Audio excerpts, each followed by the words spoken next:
1978 में सिर्फ 2000 रुपए से शुरुआत करने वाली सहारा देश की सबसे बड़ी प्राइवेट कंपनी हुआ करती थी, जिसके 11 लाख से भी ज्यादा एम्प्लॉयज थे। लेकिन दोस्तों आखिर ऐसा क्या हुआ कि अरबों रुपए का साम्राज्य खड़ा करने वाले सुब्रत रॉय जेल पहुंच गए, और क्या है वो सहारा स्कैम जिसने की देश के 13 करोड़ लोग यानी कि भारत की लगभग 11% आबादी के साथ धोखा किया। तो चलिए दोस्तों सब कुछ इस वीडियो में आगे जानते हैं। दोस्तों सहारा के बारे में कहा जाता है कि यह एक ऐसी कंपनी थी जो इंडियन रेलवे के बाद इंडिया में सबसे ज्यादा लोगों को रोजगार देती थी। और दोस्तों इस कंपनी की शुरुआत हुई थी गोरखपुर के एक छोटी सी जगह से। दोस्तों स्टार्टिंग में सहारा के मालिक सुब्रत रॉय सहारा अपने स्कूटर पर स्नैक बेचने का काम किया करते थे, और दोस्तों उसी काम को करने के दौरान उनकी पहचान छोटे दुकानदारों और सब्जी और चाय बेचने वालों से हुई। और दोस्तों उन्होंने देखा कि कैसे यह लोग दिन भर कमाते हैं और वो सारा खर्चा हो जाता है, और इनके लिए कम पैसों में सेविंग करना कितना मुश्किल है। और फिर दोस्तों इन्हीं लोगों को सहारा देने के लिए सहारा कंपनी की नींव रखी गई। इस कंपनी ने लोगों को सुझाव दिया कि वो हर रोज 1 रुपया उनके पास जमा कर दे, बाद में सहारा उन्हें अच्छे इंटरेस्ट के साथ पैसे लौटाएगी।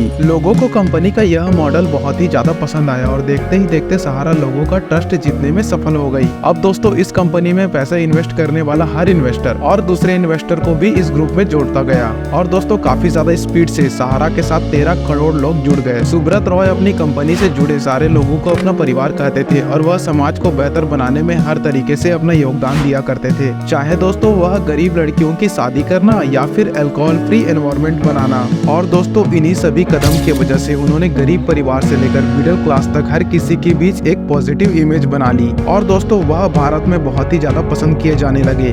सिर्फ 2000 में शुरू होने वाला एक छोटा सा बिजनेस धीरे धीरे finance, real estate, infrastructure, health care, media and entertainment, hospitality, retail और इंफॉर्मेशन टेक्नोलॉजी और दोस्तों कई और अलग अलग सेक्टर्स तक फैल गई। दोस्तों सहारा ने अमेरिका के न्यूयॉर्क शहर में 4400 करोड़ खर्च करके 2 बेहद लग्जरी होटल न्यूयॉर्क प्लाजा और ड्रीम न्यूयॉर्क खरीदे, जो कि दोस्तों आज भी दुनिया के सबसे पॉपुलर होटल में से एक है। इसके अलावा सुब्रत रॉय के पास मुंबई के वर्साओं में 106 एकड़ जमीन, लखनऊ में 191 एकड़ जमीन और देश के अलग अलग शहरों में 764 एकड़ जमीन हो गई थी। साथ ही दोस्तों इन्होंने खुद की एक IPL टीम पुणे वॉरियर भी बनाई, और इंडियन क्रिकेट टीम के साथ साथ इंडियन हॉकी टीम को भी कई सालों तक स्पॉन्सर करते रहे। लेकिन दोस्तों इन सभी में से एक हैरान करने वाली चीज थी, और वो चीज थी सहारा सिटी। जी हाँ दोस्तों, इन्होंने एक पूरा शहर बना दिया था जिसमें हर तरीके की लग्जरी सुविधाएं मौजूद थी, जैसे दोस्तों cricket stadium, helipad, golf course और तो और दोस्तों 11 किलोमीटर की एक लेक, 124 सीटर सिनेमा थिएटर,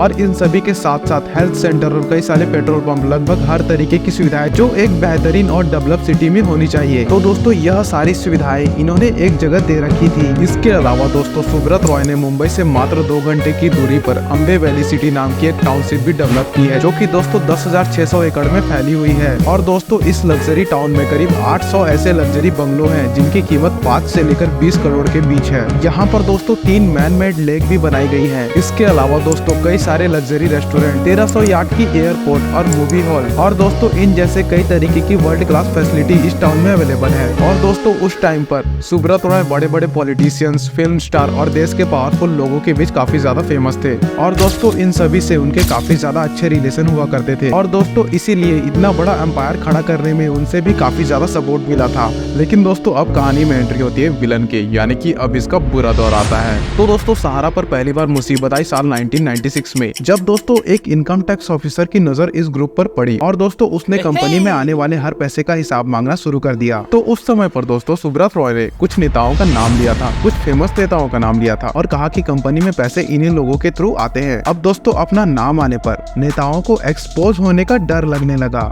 इसीलिए दोस्तों उस इनकम टैक्स ऑफिसर का ही ट्रांसफर करा दिया गया। और दोस्तों इस तरीके से सहारा पर आया पहला खतरा टल गया, और कंपनी वापस पहले की तरह काम करने लगी। हालांकि दोस्तों आगे चलकर एक टाइम ऐसा भी आया जब मार्केट सैचुरेटेड होने लगी, और अब सहारा में इन्वेस्ट करने वाले लोगों की संख्या एक जगह पर आकर थम गई, क्योंकि दोस्तों जो लोग सहारा में इन्वेस्ट करने के लिए इंटरेस्ट रखते थे उनकी संख्या लगभग पूरी हो चुकी थी, और यहाँ से वो लोग ज्यादा होने लगे थे जिन्हें अपने इन्वेस्ट किए हुए पैसे वापस चाहिए थे। इस तरह थोड़े ही दिनों में दोस्तों कंपनी पैसों की तंगी से गुजरने लगी। अब ऐसे में दोस्तों इस प्रॉब्लम से से निकलने के लिए सुब्रत रॉय ने कंपनी का IPO लाने का फैसला किया। और बस दोस्तों यहीं से कंपनी और सुब्रत रॉय के बुरे दिन शुरू हो गए। एक्चुअली दोस्तों 30 सितंबर 2009 को उनकी कंपनी ने अपनी IPO के लिए सेबी में DRHP दाखिल किया। बेसिकली दोस्तों DRHP अगर कहा जाए तो कंपनी का बायोडेटा होता है, जिसमें दोस्तों उस कंपनी से जुड़ी सारी अहम जानकारियां मेंशन की गई होती है, जिसकी जांच के बाद दोस्तों अगर सेबी को सब कुछ ठीक लगा तो फिर दोस्तों वह कंपनी को IPO लाने का परमिशन दे देती है। अब जब दोस्तों सेबी ने सहारा के रिकॉर्ड को पढ़ा तो फिर उसे इसकी दो कंपनी सहारा रियल एस्टेट कॉर्पोरेशन लिमिटेड की पैसे जुटाने की प्रक्रिया में कुछ गड़बड़ी दिखाई दी। और इसी दौरान दोस्तों 25 दिसंबर 2009 और 4 जनवरी 2010 को सेबी को 2 और शिकायतें मिली, जिसमें बताया गया दोस्तों कि सहारा गलत तरीके से लोगों से पैसे जुटा रही है। और दोस्तों इन सभी शिकायतों से सेबी का शक और भी बढ़ गया सहारा के ऊपर। और दोस्तों सेबी ने इन दोनों कंपनीज की जांच शुरू कर दी। सेबी ने अपने जांच में पाया कि इन दोनों कंपनीज ने OMCD के जरिए 2 से 2.5 करोड़ इन्वेस्टर के करीब 24,000 करोड़ लिए हैं। OFCD यानी कि ऑप्शनली फुल्ली कन्वर्टेबल डिबेंचर्स। अब दोस्तों जो लोग इसे नहीं समझ पाए उनके लिए बता दूं कि ये एक तरीके की डेब्ट सिक्योरिटी होती है, जिसमें दोस्तों OFCD खत्म होने के बाद इन्वेस्टर को एक ऑप्शन दिया जाता है कि अगर दोस्तों वो चाहे तो अपने पूरे पैसे इंटरेस्ट के साथ वापस ले सकते हैं, या फिर दोस्तों उन सारे पैसों से कंपनी के शेयर खरीद सकती है। अब दोस्तों OFCD इशू करने की भी बहुत सारी प्रक्रिया होती है। अब जैसे कि दोस्तों कोई कंपनी 50 से भी कम लोगों के लिए OFCD जारी करती है तो दोस्तों उस कंपनी को इसके लिए रजिस्ट्रार से परमिशन लेनी पड़ती है। लेकिन वही अगर वह 50 से भी ज्यादा लोगों के लिए OFCD इशू करती है तो फिर दोस्तों वहां पर उस कंपनी को सेबी से परमिशन लेनी पड़ेगी। लेकिन दोस्तों सहारा ने तो सेबी से इस बारे में कभी परमिशन ही नहीं लिया और दोस्तों इल्लीगल तरीके से OFCD के जरिए लोगों से पैसे जुटाती रही, जिसके बाद दोस्तों सेबी ने सहारा के इन दोनों कंपनीज के इन्वेस्टर के पैसे 15% इंटरेस्ट के साथ वापस करने का आदेश दिया। अब दोस्तों सहारा इस ऑर्डर से इनकार करते हुए सेबी की शिकायत करने इलाहाबाद कोर्ट पहुंच गए। लेकिन दोस्तों यहाँ पर हाई कोर्ट ने भी सेबी के फैसले का समर्थन कर दिया और दोस्तों सहारा को सभी इन्वेस्टर के पैसे वापस लौटाने को कहा गया। अब दोस्तों हाई कोर्ट से भी राहत ना मिलने पर सहारा को सुप्रीम कोर्ट का रुख अपनाना पड़ा। लेकिन दोस्तों सुप्रीम कोर्ट ने जब सहारा से उनके जुटाए गए फंड के सोर्सेस के बारे में सबूत मांगे तो फिर सहारा सुप्रीम कोर्ट को भी कोई सटीक जवाब नहीं दे पाई, जिसके बाद दोस्तों अगस्त 2012 में सुप्रीम कोर्ट ने उन दोनों कंपनीज को सेबी के साथ मिलकर इन्वेस्टर के पैसे 3 महीने के अंदर 15% इंटरेस्ट के साथ चुकाने के लिए कहा। साथ ही दोस्तों सुप्रीम कोर्ट के ऑर्डर में यह भी कहा गया था कि सहारा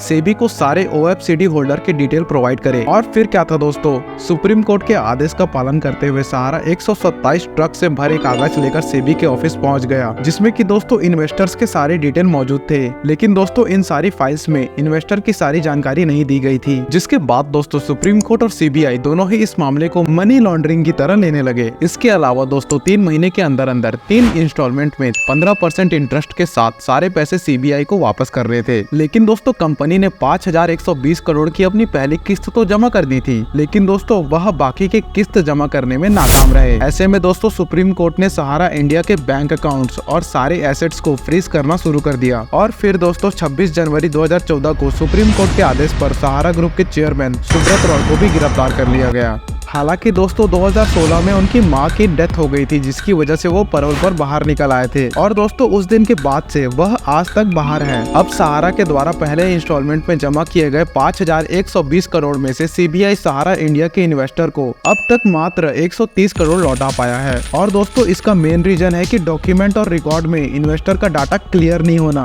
यानी कि ट्रेस ना हो पाना। अब दोस्तों हालात ये आ गई है कि CBI ना तो इन्वेस्टर के पैसे लौटा पा रहा है और ना ही सहारा बाकी के पैसे और डॉक्यूमेंट CBI को प्रोवाइड कर पा रहे हैं। अब दोस्तों यहाँ पर सहारा ग्रुप का कहना है कि उसने CBI को 22,000 करोड़ जमा कर दिए हैं, लेकिन दोस्तों CBI का कहना है कि सहारा द्वारा लौटाए गए पैसों के डॉक्यूमेंट और उनसे रिलेटेड जानकारी उनके पास नहीं है। इस तरीके से ये पूरा मामला बीच में लटका पड़ा है। अब दोस्तों देखना यह है कि सरकार सहारा के बेसहारा इन्वेस्टर के हित में कोई ठोस कदम उठा पाती है या फिर नहीं। वैसे दोस्तों आप इस स्कैम के बारे में क्या सोचते हैं, नीचे कमेंट में जरूर बताइए।